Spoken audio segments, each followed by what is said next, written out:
the Chicago Equal Pay Day Rally. I'm thrilled to see so many old and new friends and supporters here with us today.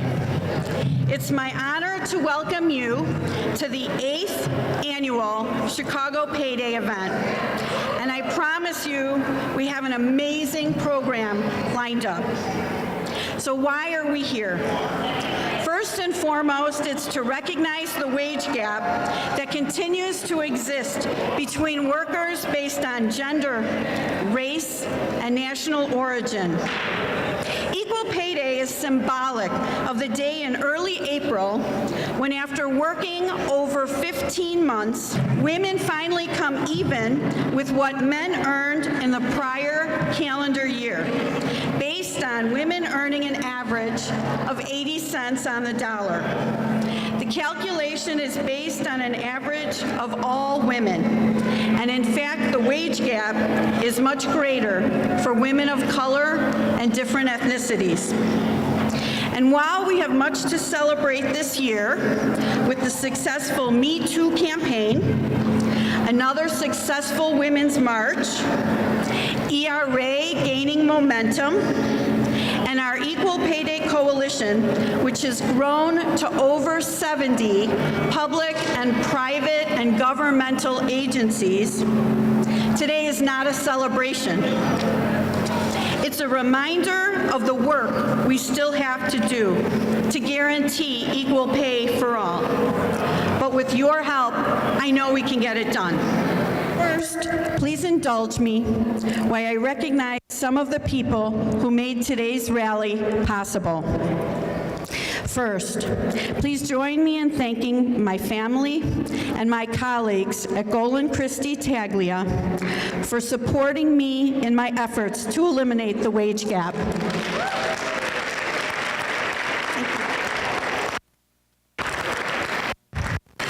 Not only is my law firm over 50% women, including partners, including equity partners,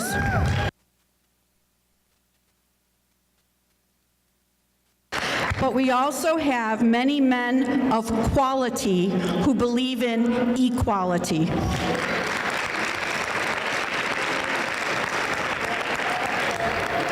Second, I want to express my thanks to the members of the Equal Pay Day Planning Committee who have volunteered their time and talent to make this event possible. For a listing of the 70 different organizations who support our mission, please take one of the folded handouts at the back table. Third, we need to thank the City of Chicago for once again allowing us to use the Daly Center and their employees who set up the stage, the seating, and the sound system.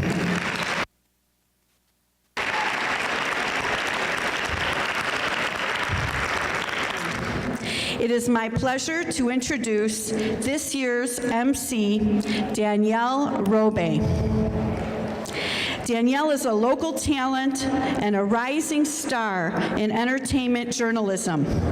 She is one of the co-hosts of the Chicago-based morning program, The Jam, on WCIU, The U.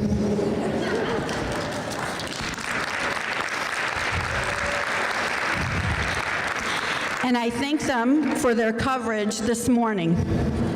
As the youngest morning TV host in Chicago, Danielle brings her unique blend of energy, wit, and candid cultural commentary to the city and to her loyal social media following of over 250,000 connections across major digital platforms. And I'm sure you'll get a few more today. Her previous on-air reporting and hosting credits include Entertainment Tonight Online, NBC4, and HLN's Dr. Drew, where she interviewed everyone from Tom Hanks and Gina Rodriguez to Michael B. Jordan and Taylor Swift. I encourage you to check out her website and follow her on Instagram and Twitter.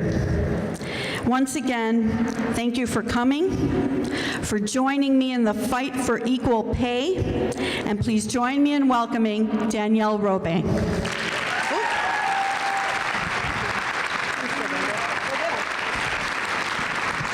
Thank you so much, Barb. We all would not be here without you. Thank you. Is this gonna fall? Uh-oh, okay. Welcome to the 8th Annual Equal Pay Day in Chicago, everybody. Woo! That's right. Can everybody that's sitting please stand up for a second? On stage too. Everybody, please stand up, shake it out a little bit. Tell your neighbor next to you why you are here today, because everybody in this room is here for a reason. Right? Woo! Wonderful. All right, thank you for indulging me. You could sit down. Have you ever been undervalued? Yes. Is there a moment in your career that you can think of when you wish you could just go back in time, you wish you would have stepped up, stood up, and spoken up? Think about it. Feel it. I feel it for you. I feel it all of the time. This is the day we mark when a typical woman's earnings catches up to a man's. That's a whole lot of free work. On average, women earn only 80 cents for every dollar that a male counterpart makes. The effects of this pay gap are even worse for women of color and women in particular industries and positions. Latinas make 54 cents to the dollar. Black women make 62 cents on the dollar. The wage gap is not a myth, it's math. It is common sense, and it is overdue. It is overdue, and the reality is, if we do nothing, it will take 100 years. I'll be 127 years old before women can be expected to make the same as a man. The Me Too and Time's Up movements are transforming the way our society values women. At its very core, salaries are about perceived value, right? How will we ever perceive women as equal if we don't pay them equally? We won't. We just won't. And that's why we need to talk about something that most women have long been told to not bring up. What do you think that is? Money. Say it with me. Money. It is time to talk money. Show me the money. I love that. We talk more about our sex lives than we do about our salaries. And we care more about our salaries. At least I do. In particular, in Illinois, the average man makes $53,000 and the average woman makes $42,000. Equal Pay Day is a reminder of the $840 billion women will not earn this year. And women lose out on so much more when that paycheck is not equal. We lose the power to get out of a bad job. We lose the power to get out of a bad relationship. We lose perceived value over the course of our careers, especially when we factor in having children. We lose the power to achieve big life goals, such as starting our own businesses, buying our own homes, and building a retirement fund. In some cases, this pay disparity can be up to $1 million over the course of a lifetime. $1 million. And in turn, families miss out. When women are not paid their fair share, communities miss out. The pay gap is not a women's issue, it is an issue for everybody. And this is great news. There's tangible solutions to amend it. It's about changing our culture, changing our legislation, and changing our workplaces. Today, you're going to hear from women eclipsing limits, sharing their experiences and wisdom, and talking about those practical solutions. Gloria Steinem says that every social justice movement that she's ever heard of has come out of small groups of people telling their stories and discovering that people similar to them have shared similar experiences. I am honored to be here today with you, with a room full of men and women sharing their stories and sharing their experiences, in a room full of change makers, in a room full of women who don't feel ashamed to talk about their value. We're talking about money today. Without further ado, let's get started. Equal Pay Day 2018. Are you ready? Woo! Mona Noriega serves as chairman and commissioner of the Chicago Commission on Human Relations. Since her appointment, Commissioner Noriega has helped to expand civil rights protections in the city of Chicago, ensuring that gender non-conforming individuals can use the restroom of their choice, championed the addition of military status as a protected category, and in the context of employment, fought for the addition of credit history and criminal history as protected areas under the human rights ordinances. Please give a warm welcome to Mona Noriega.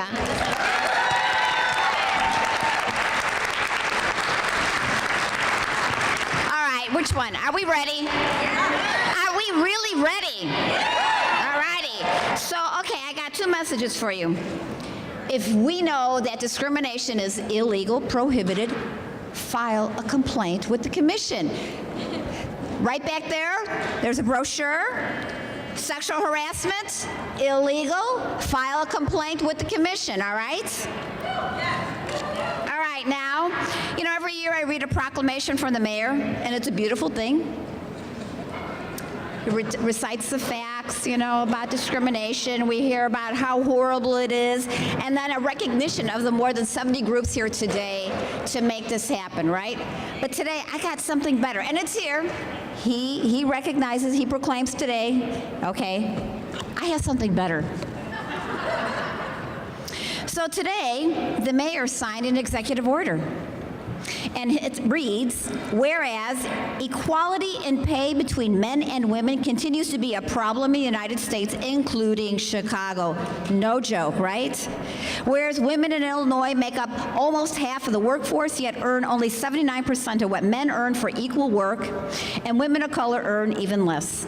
And whereas since women consistently earn less than men for equal work, basing wages on a worker's previous pay services to perpetuate wage inequality, and whereas applicants who are asked about their current salary risk anchoring their future compensation to that salary, regardless of whether they are currently being paid appropriately, and whereas applicants who refuse to answer questions about their salary history risk an assumption that the applicant makes less than they actually do, or that potential employer will find them uncooperative and disqualify the applicant from further consideration.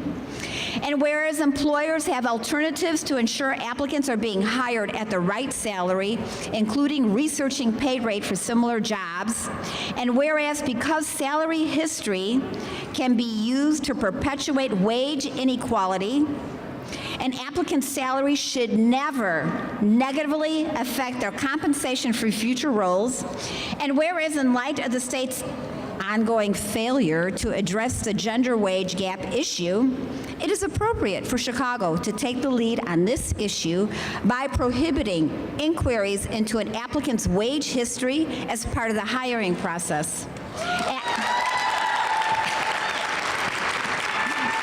And whereas it is necessary and appropriate to exercise the executive authority vested in the mayor's office to address the problem of gender wage gap without further delay, and whereas prohibiting city departments from asking job applicants about salary history during the hiring process will make substantial progress toward closing the gender gap. Now, therefore, I, Rahm Emanuel, Mayor of the City of Chicago, order the City of Chicago reaffirms its commitment to gender pay equality and commits itself to taking steps to close the gender pay gap.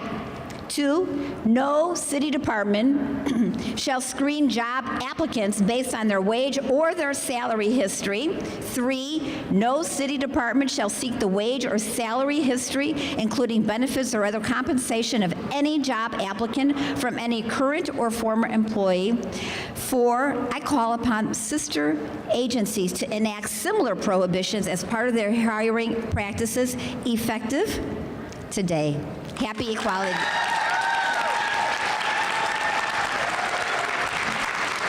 Thank you, Mona.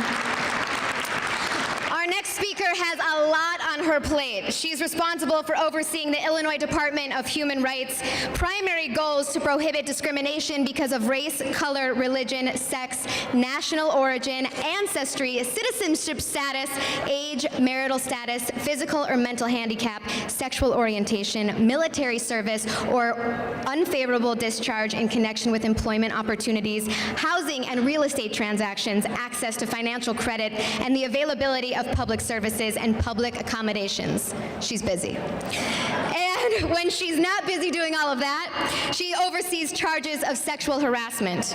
I'm not sure when she sleeps, but we are lucky to have her here with us today. Please welcome Acting Director of Illinois Department of Human Rights, Janice Glenn. Such a pleasure. Thank you. Thank you. I love the energy. Thank you. I want to say thank the Equal Pay Committee for, again, inviting me to be here today. It is crucial that we all recognize the importance of this day because equality is such a fundamental principle. It is also imperative that we rededicate ourselves to building upon the progress that has been made thus far. At the Illinois Department of Human Rights, we were created in 1980 to protect the people of Illinois against discrimination by upholding the law known as the Human Rights Act, which prohibits, as she stated, discrimination based on protected areas such as race, gender, religion, disability, and as of late, sexual orientation and gender identity.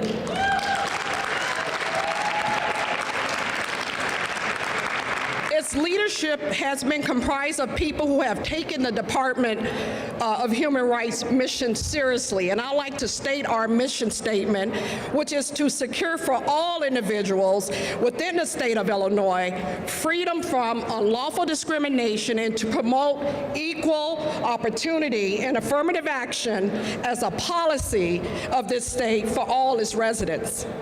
I am proud to say that we don't just walk the walk or preach it, we live it. I am the third woman in leadership, and let me say, 3 out of 5 is a pretty good measurement of accomplishment.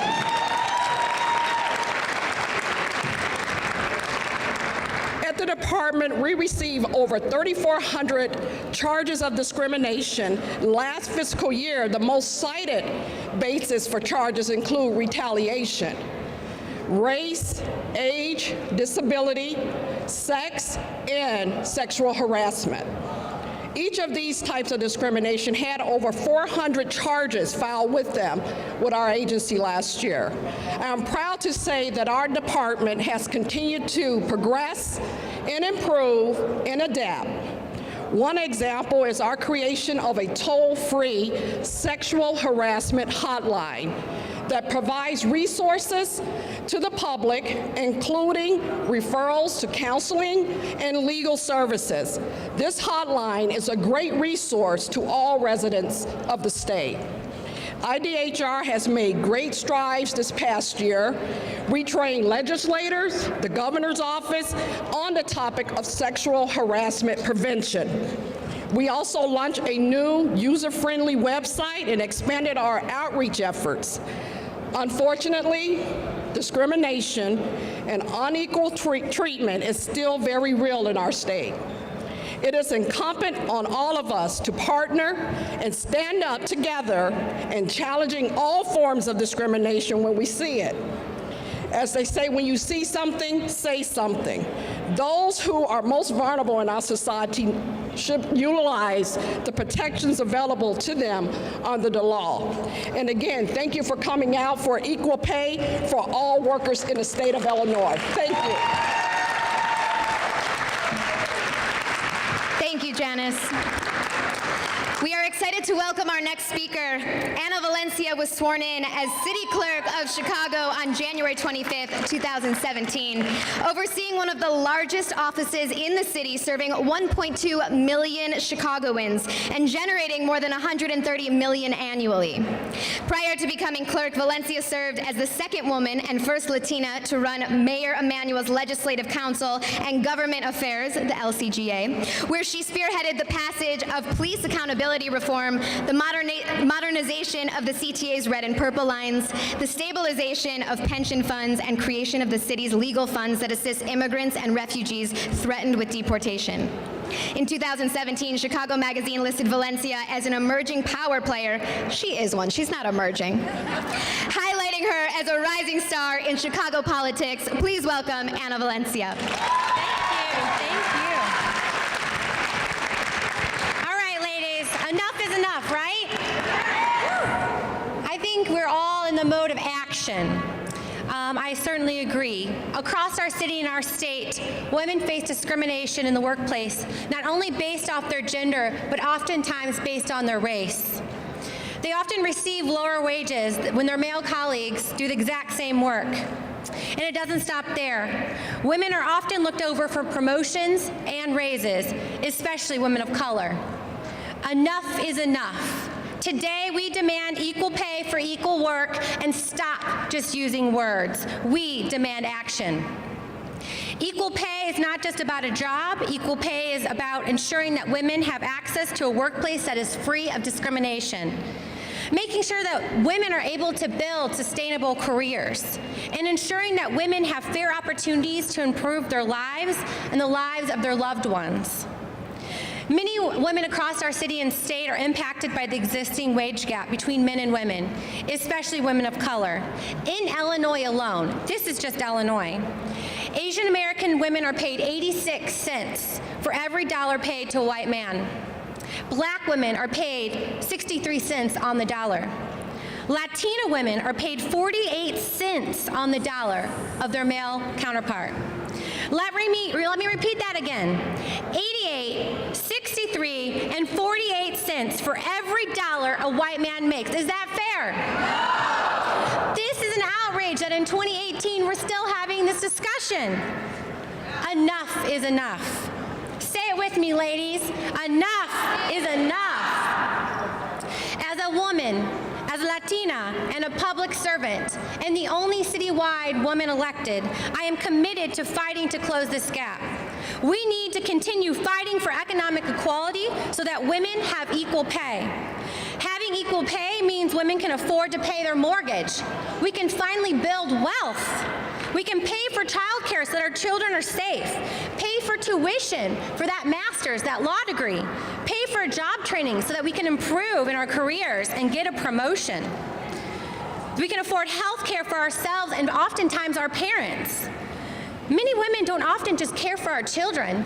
We care for our parents. We care for our communities.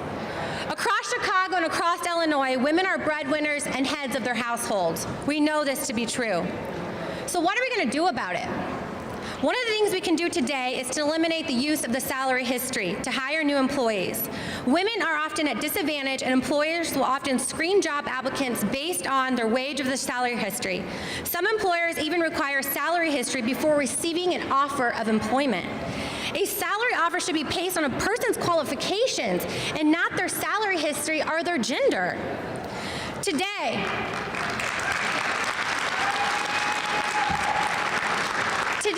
we can celebrate a few small victories on the long road to pay equity. Last night in California, a federal judge ruled that employers cannot justify paying a woman less than a man doing the same because of her work history. California already prohibits employers from asking anyone about their salary history. We in Illinois must do the same.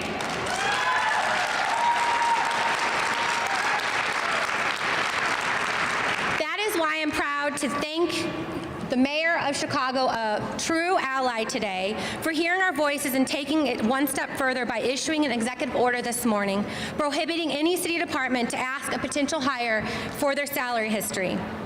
We need to act now and not just make this the law of the land in Chicago, but for the rest of our sisters here in Illinois, both in the public and private sectors, because the private we cannot leave out. In Springfield, right now, a bill by Representative Anna Moeller will do just that. And I'm calling on you to call your legislators to ask them to support HB 4163. Again, that's HB 4163, and that's up right now. But the reality is, we can't do this alone as women. We need our male allies to support this measure to ensure women aren't being boxed out of potential opportunities because of salary history.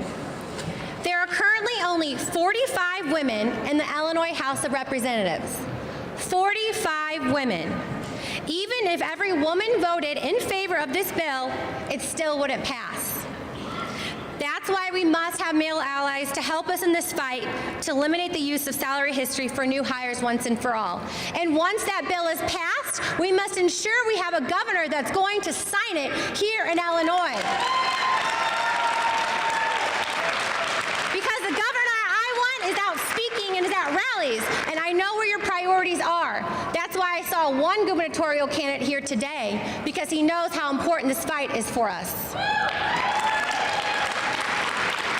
So while our current president rolls back hard-fought victories for women in the workplace, we must rely on our state and local government to step up to the plate and protect our rights. And I'm here to tell you, as long as I'm standing here, I've got your back, because enough is really enough. Thank you, Anna. I see you, some of you guys are on your phones. Put them to good use. Tweet, Instagram, Facebook, Equal Pay Day Shy. Tag us, spread the word so that everybody else who's not here, even though they should be, but that all the people that aren't here can hear all of these amazing speakers. And if you want to use HB 4163 to tell people to vote for that, there we go. Okay. Now I'd like to introduce YWCA Metropolitan Chicago's Chief Executive Officer, Dory McWhorter. Dory has over 20 years of experience as a proven leader of social change in both the corporate and nonprofit sectors. Please welcome the fabulous Dory McWhorter.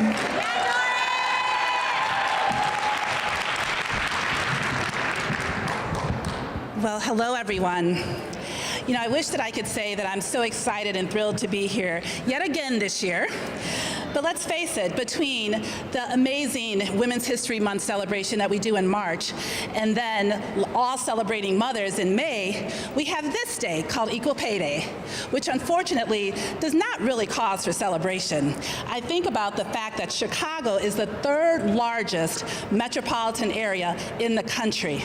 So the fact that we're gathered here today to talk about this topic, we absolutely have the power to move the needle on this issue. And I suggest that we make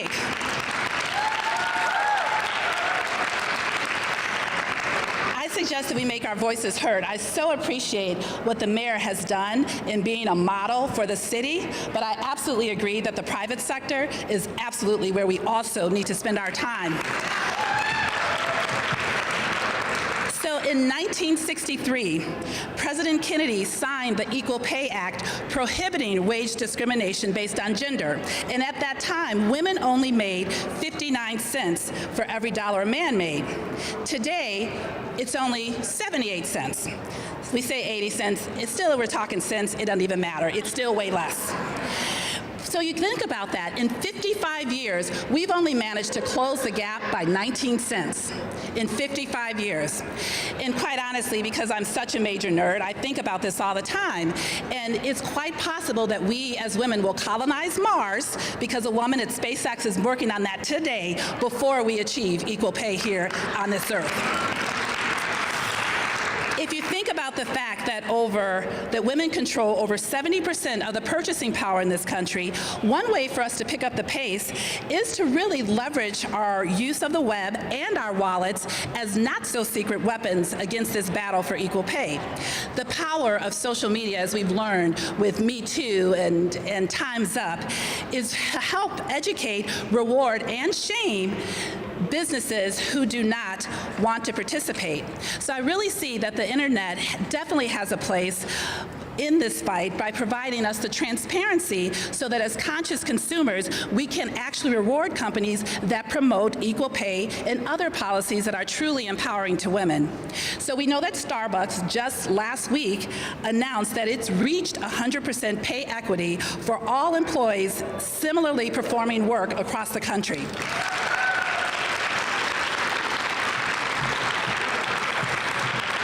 Not that I could need more coffee or any other caffeine, but if this will encourage other businesses to follow suit, then we need to be drinking more lattes. But this is not where the opportunity is. Let's talk about private wealth. Private wealth held by women grew 50% between 2010 and 2015. By 2020, women are expected to hold $72 trillion in private wealth. So think about that. Imagine, first of all, how much more money we could have to invest if we did not have this pay gap. But think about how much money that we have to truly activate to move this needle. The good news with these investors is that an estimated 80% of female investors also have an interest in socially conscious investing, so ESG investing, so environmental, social, governance, so ESG impact investing. Women are more likely to do that. So for this discussion, it's important that we look at this as a vehicle to really accelerate equal pay. And fortunately for us, when you talk about impact investing, these investors are looking at qualities of companies like their equal pay policies and practices, like parental leave, like workplace safeties, and other workplace issues that directly affect women. So in fact, the YWCA Metropolitan Chicago has taken a leadership role in partnering to launch a women's empowerment exchange-traded fund on the New York Stock Exchange to address exactly this issue. We're not playing. We need to activate every lever of this economy to create change. So we need our government and our policies to absolutely enact laws. We need our consumers to absolutely purchase from companies that support us. And we need investors to absolutely direct capital to companies that support equal pay. We have the power. You know, it's sad, I heard already that the myth of equal pay, that there are actually some women who don't believe that equal pay is an issue. And I truly believe that they have been impacted by some forces that have led them to believe that equal pay is not a thing. And so for those few individuals, I actually have to channel my inner Cardi B and say, you heard she, go do what? From who? That's not a reliable source. So ladies, it is absolutely on us to use our voice, our wallets, and Wall Street to make sure that we achieve equal pay. Thank you.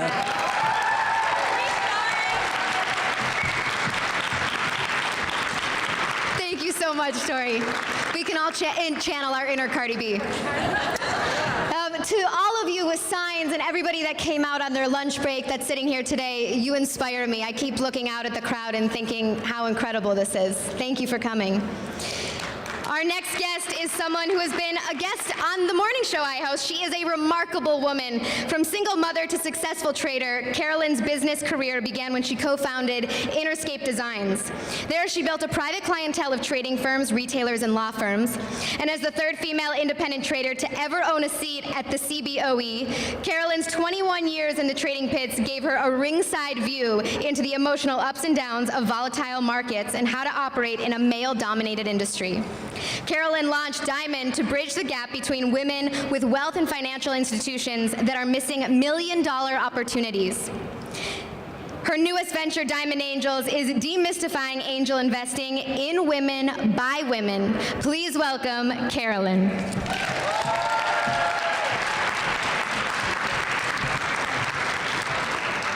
Thank you, Danielle. And to piggyback off of what Dory said about getting Wall Street and changing the environment and getting more women to invest their money, it goes hand in hand with us earning more money so we have more money to invest. Now, wouldn't you find it unbelievable to know that female entrepreneurs receive less than 5% of funding from VC and angel investors? Isn't that shocking? Well, wouldn't you be horrified to learn that female entrepreneurs receive less than 4% of funding from VC and angel investors? Well, what is your reaction to hear that the real number is even worse than that? Women entrepreneurs and in Chicago and the Midwest receive only $2.90 for every 100 a male entrepreneur receives from angels and VCs. Yeah, that's right. 3% of every $100 of capital for entrepreneurs goes to women. Deplorable. 30% of startups in Chicago are founded by women, the highest amongst all the cities in the world. 1 in 3 tech-based companies in Chicago is founded by a woman. Chicago is the #1 city in the world for female-founded cities. Chicago, yep. This number makes Chicago the most likely place in the world for a woman to start a business. One of the reasons for such high percentage of women in Chicago is the nonprofits that we have here that are supporting female entrepreneurs. They are dedicated to mentoring women in business and holding networking events. And they even, yep. These nonprofits help women secure business loans. But still, we raise only $2.90 for every 100 a man raises through VC and angel networks. This investment capital is not a business loan. Between 2007 and 12, the number of women-owned businesses in this country increased by 27.5%, adding approximately 1 million businesses to the U.S. economy. Roughly 10% of businesses in the U.S. are women-owned. Diamond Angels was created to build awareness of the problem female entrepreneurs are facing when raising capital to fuel their companies.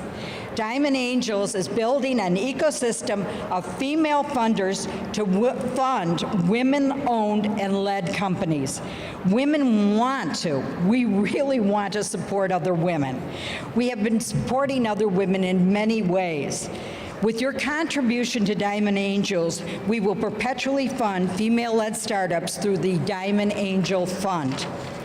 At Diamond Angels, we are creating a new table for female funders. We are not sitting at the boys' table anymore. Yep.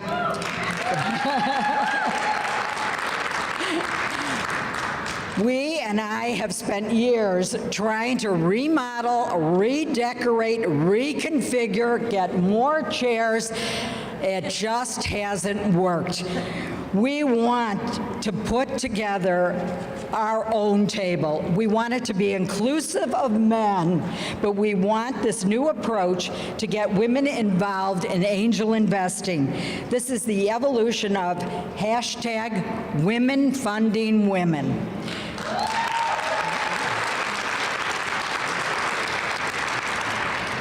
The Diamond Angels initiative is expanding the roles of key players in the entrepreneurial landscape so that there's a role for you. Funding her is an investment in you. Diamond Angels launched with the 1920 campaign. 1920 was the year women got on the road in the progression to the right to vote. So we're asking 1,920 women to fund 20 female-led startups collectively. It's a contribution. You will become a member of Diamond Angels with a contribution of $1,000.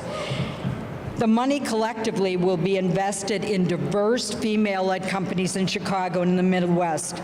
And because we want to be inclusive of everyone, smaller contributions are gratefully received. Diamond Angels is going to utilize the simple logic and proven tactics to tackle the enormous funding gap. We will increase the number of female funders to address the funding gap. We will change the way access to capital is invested. Infusing the market with well-funded new female-led startups today means a better tomorrow for us. The time to funder is now. The problem with women receiving money through the traditional methods is that people invest in people that look like us, so that when we walk into a room to ask VCs or angels, and they're mostly boys, to fund us, we don't look like them. We need to create a room of women funding women, and the time is now.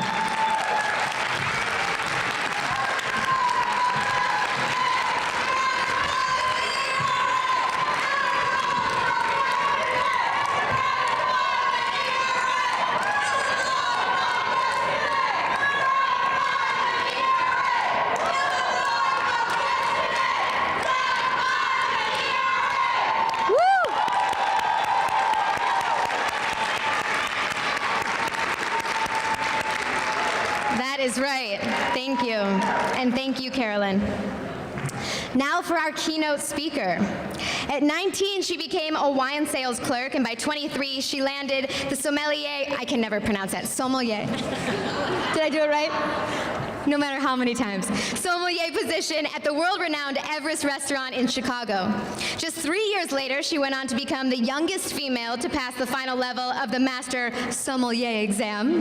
For 10 seasons, she served as the host of the Emmy Award-winning restaurant review TV show, Check Please, on Chicago's PBS station. Woo! And she's opened 3 restaurants in Illinois and played a significant role in bringing the James Beard Foundation Awards to the city of Chicago in 2015. She's also an avid supporter of Deborah's Place, which is an organization that assists and empowers women facing homelessness. Please give a warm welcome to Alpana Singh. Thank you, thank you. Well, this is the 8th anniversary of Equal Pay Day in Chicago. This is the 8th time we have had to hold a rally and say, hey, the rates that women are paid comparable to men are simply unacceptable.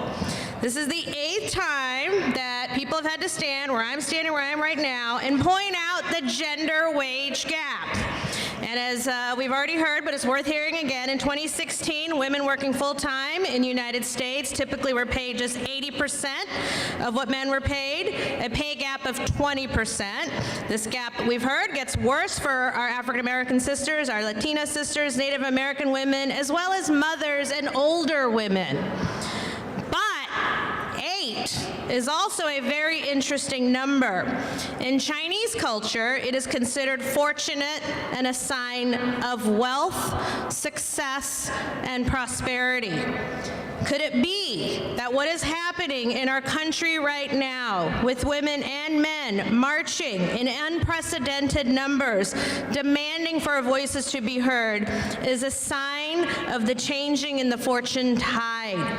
Could it be that time's up and 8 is enough?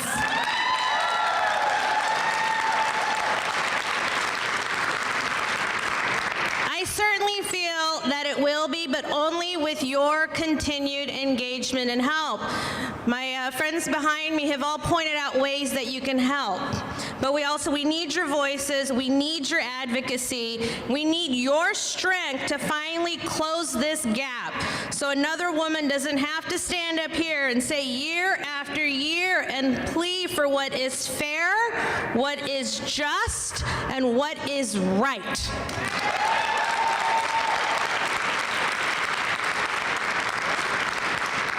And this just isn't a woman's issue. I asked my doorman on the way over here, what are you doing? I'm like, oh, I'm gonna go to a rally to demand for equal pay.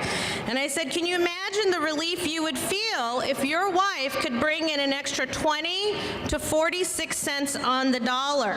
What this would mean for working families and paying for diapers, groceries, the mortgage, car payments, or maybe just taking your kids to the movies. Simply put, when women don't get paid paid for equal work, we all lose.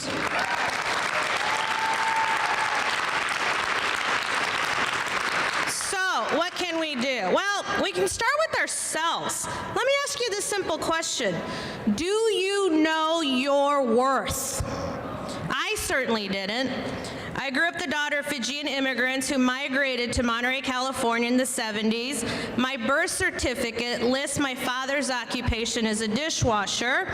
The restaurant business is literally stamped on my record of birth. I grew up in a fairly typical Indian household. The patriarch ran deep. The girls in my family were raised to be strong yet polite, chaste yet charming, brilliant yet reserved. We were to learn how to cook and clean, be hospitable and pious, as to make the perfect bride one day for a man chosen by our family. Well, this girl had other plans.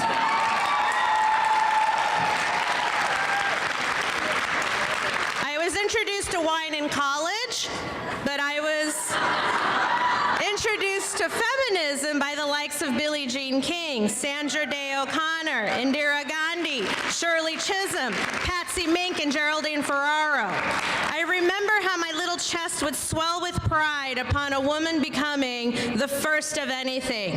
A pride I felt just yesterday upon learning that our very own Senator Tammy Duckworth became the first U.S. Senator to give birth while in office. These ladies taught me that women could be powerful and invincible, and with the right determination, we can make the impossible possible.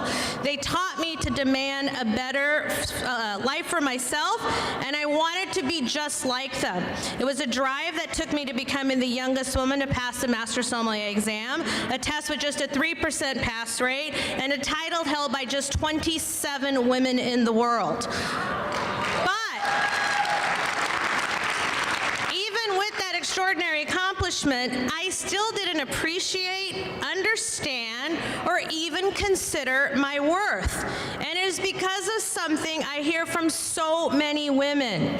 I didn't like discussing the subject of money. It's the sentiment I've heard by everyone from Oprah Winfrey to our hardworking school teachers. We don't like talking about money, and that needs to change. I was running the wine program at a very famous restaurant here in Chicago, getting tons of press and customers. I had a TV show that reached tens of thousands of viewers. I was selling thousands of dollars worth of wine every night, yet 5 years went by before I built up the courage to ask for a raise. I figured if my work was good, I would get rewarded. I remember agonizing over it. I don't want to rock the boat. It's not polite. What if I get fired? What if they say no? How many of you are doing this right now? I knew I was getting underpaid, yet I didn't want to create a ruckus. I recall a male friend who was also sommelier doing virtually the same work I did, and I remember wanting so badly to ask him how much he was getting paid so that I could compare if what I was getting was fair. I had heard he was getting around $20,000 more, which works out statistically to be correct here, but I didn't want to be rude. I estimate that that cost me probably around $100,000, if not more. People who say the pay gap is a myth, well, it wasn't a myth for me. When I advanced to a higher position in the company, I remember when the time came to discuss my salary, and they gave me a number, and I said, okay, that must be what I'm worth. I didn't question it, I didn't negotiate it, and I didn't demand more. Truth is, I didn't think it was my place, or worse, nobody had told me differently. In discounting myself, in both in terms of my worth and in not getting paid, it cost me more than money. It robbed another woman of her paid potential. It sent a very dangerous message that if women don't ask, we don't offer. Because the reality is women can do everything right and still not get paid fairly. They can have the right degree, the right questions, they can have the top performance and still be paid unfairly because they're women. Well, I'm here to tell you that we need to speak up and we need to be empowered to demand our worth. If you do the work, you deserve to get paid what is right, what is comparable, and what is fair. End of story.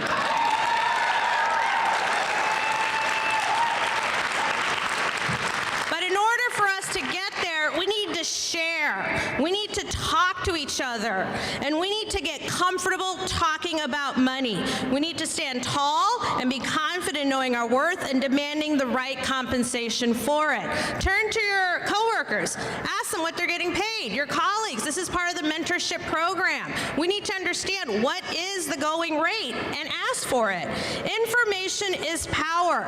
Before you walk into a pay negotiation, we do our research, learn what the rate is, and refuse to work for anything that falls short of it. But why do women get paid less? Why do people pay women less? Because they can. And that needs to stop today, not tomorrow, not the next election, not the next decade, but today. We need to demand action from elected officials, demand fair pay legislation. We need to elect more women.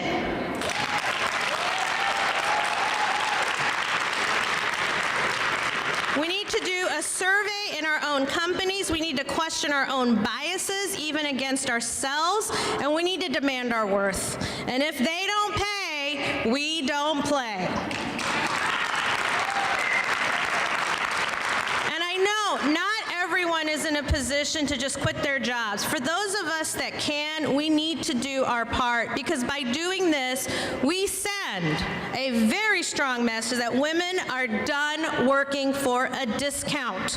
When we ask for our full worth, we open that door for another one, and we say, I'm not the one, and neither is she.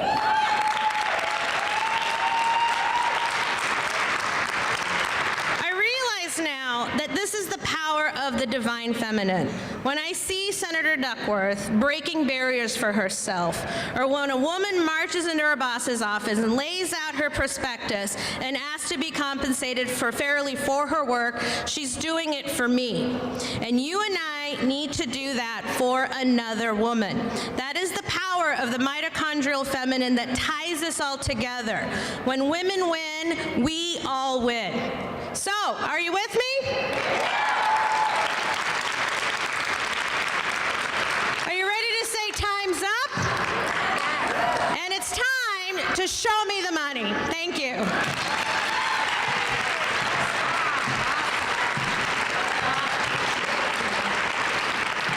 Thank you so much, Alpana. That was awesome. Yes, she deserves all of that.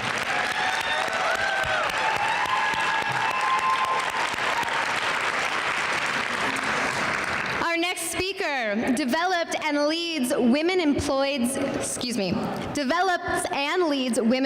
collaborations with employers to improve workplace practices.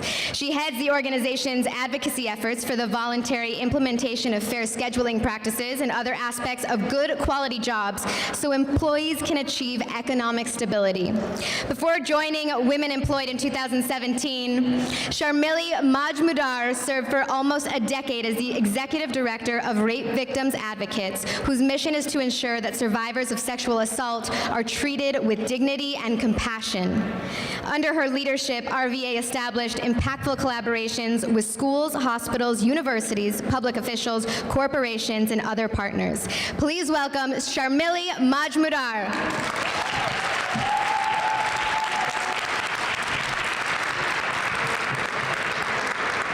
Thank you, Danielle. Thanks to all of the terrific leaders up here for their remarks. Thank you all for being here and for sticking around. And thanks to our many, many amazing partners who are co-sponsoring this event today.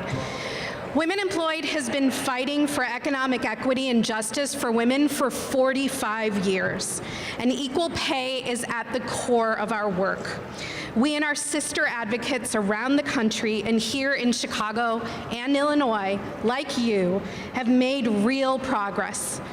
But we are impatient, and change has been too long in coming. Because the wage gap starts early. One study has found that boys get paid 15% more than girls for the same chores. The wage gap starts in elementary school. And just 1 year out of college, a woman earns 7% less than a man, even if she has the same major, working the same amount, and in the same occupation. That 7% wage gap widens with each raise and each new job, even if the man and the woman get the same percent increases.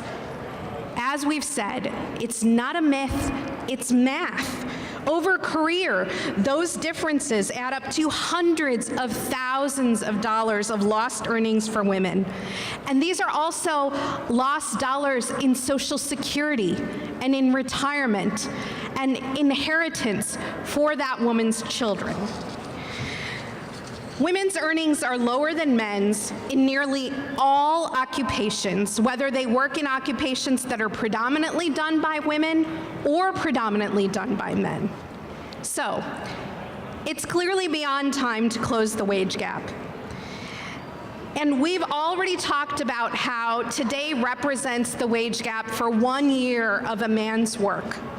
But even if we closed that gap, we would still be working all the way through practically the rest of the year when we consider what the gap is for Black women and for Latino women. So when we think about closing the gap, we cannot think just about closing that 20% gap, because that will not close the gap for all women. And I'm in it for all women. Are you?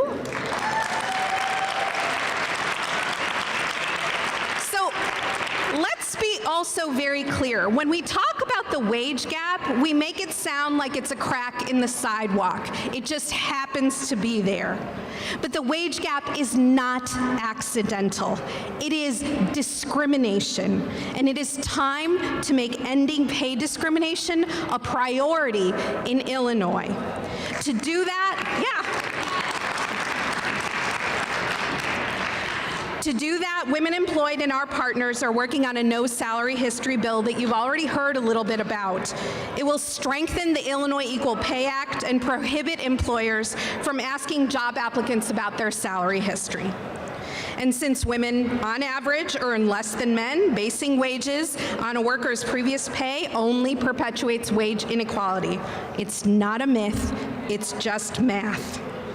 What you earned before has nothing to do with your ability to do your job. An employee should be compensated on the basis of gender? No, on the basis of skills and qualifications. And previous salary is especially irrelevant, especially if someone was doing a different job or was in the government or the nonprofit sector compared to the private sector. Besides, employers should be telling you what they're paying. They should be telling you what the salary range is so that you can discuss it and actually have a salary negotiation. Telling an employer what you earn is different from telling them what you previously earned. We passed this law last year. I want to be very clear. The legislature in Illinois passed the no salary history bill last year, and the governor vetoed it. We're ready for no salary history, and we're ready to push it forward again. So it was introduced again with lead sponsor Representative Anna Moeller. It's passed the House. It is now in the Senate with the lead sponsor Senator Cristina Castro. As you heard before, it's HB 4163. As you may have read in the papers, there's also a competing no salary history bill, but we don't support it because it gives employers an out from paying men and women equally if they do a pay audit that says that there's progress in closing the wage gap. So they would basically still continue to violate the law because, again, equal pay is the law, and they would just be making some progress in paying some people equally. I don't know about you, but I don't think employers would be okay if workers were stealing from them and then made some progress by stealing a little less. Right?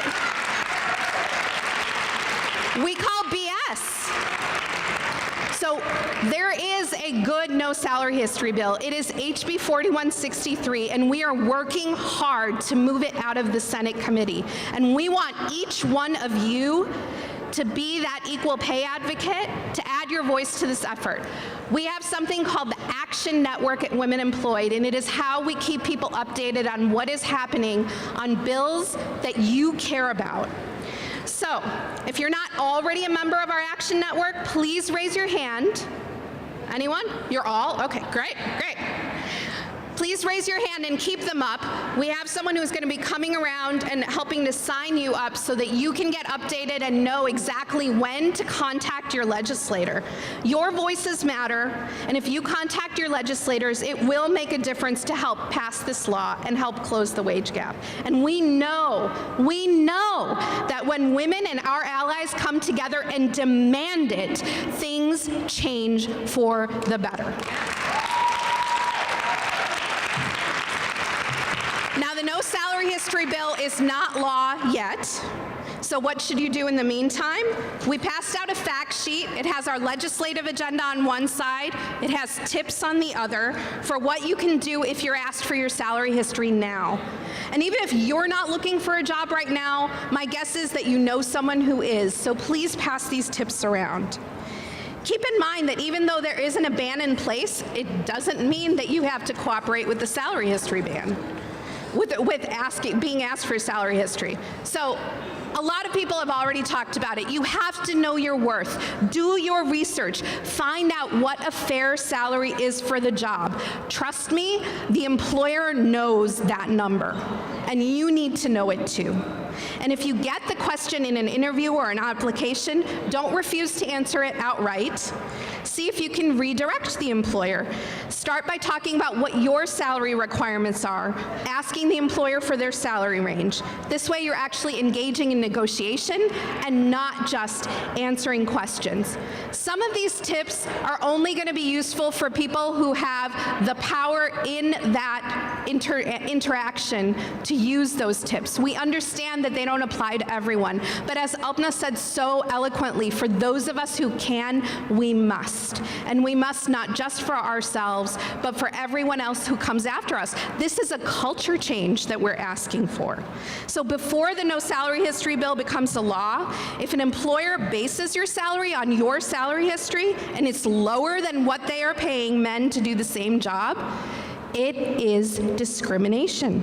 It is prohibited under the Illinois Equal Pay Act. It is unfair. It is unjust.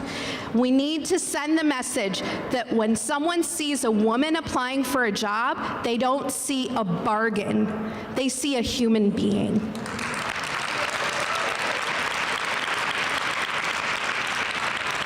Women Employed is committed to fighting against this discrimination with all of you for as long as it takes until all women are paid what their work is worth. Thank you. Thank you. Those were some great takeaways. Also, I need to go home and figure out if I was getting ripped off in elementary school. Our last speaker today is an attorney and the co-founder and co-director of Healing to Action, a nonprofit org whose mission is to build a worker-led movement to end gender violence. Healing to Action develops the leadership of low-wage workers, strengthens the capacity of grassroots organizations to address gender-based violence, and convenes the Coalition Against Workplace Sexual Violence, a cross-movement collaboration between labor organizations, rape crisis centers, and legal aid organizations to unite behind worker-led solutions to gender-based violence. Please welcome Shireen Almazadeh.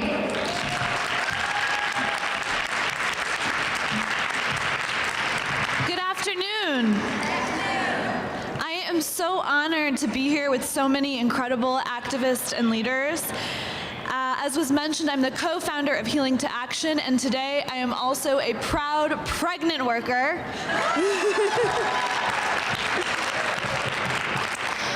We've all heard about Me Too in the last several months. Thousands of brave survivors have come forward to share stories of sexual violence on the job. But But before the Me Too hashtag went viral, there was a smaller group of workers right here in Chicago who worked in low-wage jobs at restaurants, hotels, factories, in people's homes. They made poverty-level wages and worked long hours.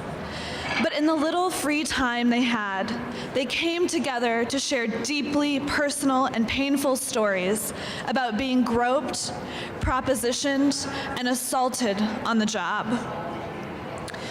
Despite the lack of media attention and at great personal risk to their economic and physical security, these leaders spoke out.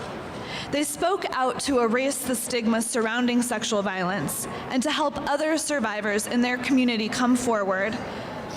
Sometimes they came to meetings straight off the night shift or with a baby in their arms. These fearless and dedicated workers were and continue to be the most likely among us to utter Me Too in their lifetime. And that's because people in the lowest income bracket in our country are up to 12 times more likely to experience sexual violence than their higher earning counterparts. This is a critical connection we must address when we're talking about equal pay. Gender-based violence is an income inequality issue. Workers are targeted because they lack power. Our paychecks give us power. They give us the power to choose where we live, the power to feed our families, and the power to leave a situation that isn't safe. Too many workers put up with harassment because they need their job to pay for their baby's diapers or to cover a relative's medical care. A fair paycheck protects these workers from impossible choices between their dignity and their survival. This May 6th and 7th, worker leaders are taking a day off work. They're not getting paid, but they're working to train their communities about how to stand up to sexual violence in their workplaces and neighborhoods. These are the leaders that we've been waiting for in the fight to end sexual violence. Healing to Action is grateful today to receive a check from Momentum Group, Denise Ferguson, and Mary Perantau to help compensate these leaders for their labor of love in organizing their communities against sexual violence.